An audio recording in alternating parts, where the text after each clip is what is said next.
Gagawa tayo ng basket composting. Maghanda ng lalagyanan may butas para pumasok ang hangin. Lagyan ng tali ang basket. Lagay ng tuyong dahon, karton o papel. Sumisip-sip ito ng sobrang tubig at tumutulong na maiwasan ang mabahong amoy.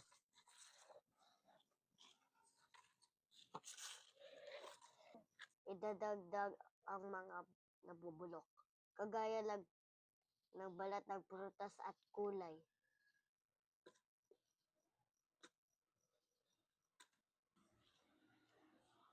Magdagdag ng lupa o tain ng hayop. Ang lupa ay may mga maliliit na organismo na tumutulong sa mas mabilis na pagkabulok ng mga organikong materyales.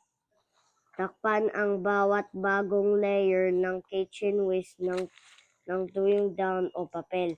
Nakakatulong ito upang mabawasan ang amoy, papigilan ang pagdami ng langaw at mapanatili ang tamang balance ng compost.